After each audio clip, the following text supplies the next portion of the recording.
Of course, they're blaming the reporter. They're blaming the reporter. It's the reporter's fault. They added him to the group, but it's his fault. It's his fault. This is more Mayo meritocracy at its finest. Anything to uplift Unky Drunky Pete over any person of color. Because, Mayo men are feeling a little sad these days. They feel like they're not being handed things just because they're Mayo men. So we now have an entire regime junk drawer circus clown show of people doing shit like adding reporters to their chat group and then going, wasn't us, and that reporter's a sensationalist, and he's a liar, and he's not telling the truth. And now you have Miss No Lip saying the same thing. That reporter, he's not a reporter. He's lying, and he's a bad reporter. And dude has receipts. Dude has screenshots. Dude has the whole conversation, and they're up there going, that's not what the conversation said. That's not what was said. Bitch, we're looking at it.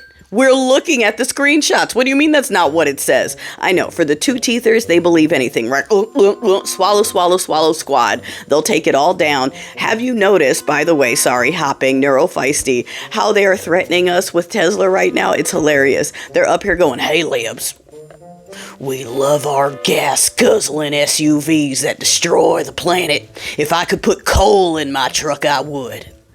But you guys trying to ruin Sugar Co-Daddy Doo-Doo's business when he's sacrificing for our country?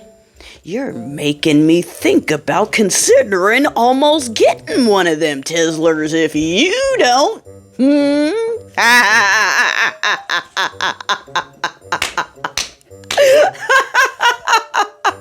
Funny how a whole bunch of people who have never served in the military are like, it's your patriotic duty to have a Tesla. He's sacrificing for America. He's giving up. Like, what is this thing with their belief that these billionaires are selflessly giving themselves to government and sacrificing for America? Like, you gotta be fucking kidding. These are the same people who are like, we don't need vets.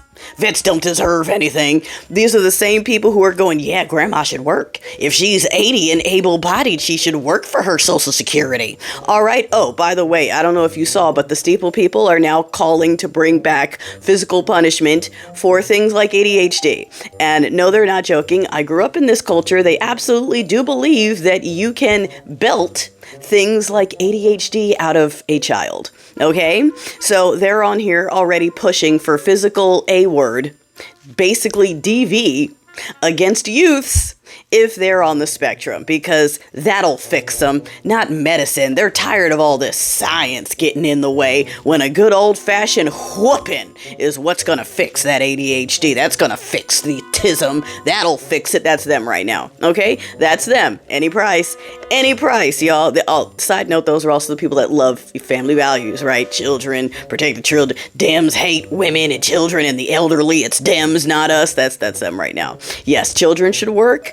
The elderly should work. People on the spectrum should just get belted, and that's the world that they want to live in. Oh, and they want to own people, and they're putting it on their trucks. We want to own women. We want to own blacks again. We want to own people, and we're just sitting over here like, and when are the rest of you going to be done with this any price shit? Are y'all ready yet, or what? Did you need another month of finding out that your prescriptions are $2,000 instead of $200? Did you need another month of that before you're ready, or are you ready now? You ready now? We're gonna think about maybe buying a Tesla if you guys don't. Look, I live in Temecula. Like I said, this is a place full of chuckle fuck chads in their plaid shirts, and almost every single one of them has one Tesla mixed in with their lifted gas guzzling pickup trucks. All of them. And you know why? They bought it for the Ray Ray. You hear that, Temecula? I'm calling you out. Every person in Temecula driving one of those things bought it because of what the brand stands for and no other reason. And darling, if you want to prove me wrong, then get rid of the one you have. I'm talking to the people who live here who are going to have in my comments and go, hey, not me. Prove it. Prove it. And if you can't get out of it, then take off the emblem. Put a sticker on the bumper. I don't care. But every time I see one, you may as well have a stench sticker on it, because that's what I see. And no, it's not my job to differentiate you from the good ones. It's up to you. Okay? Okay. Glad we cleared that up too.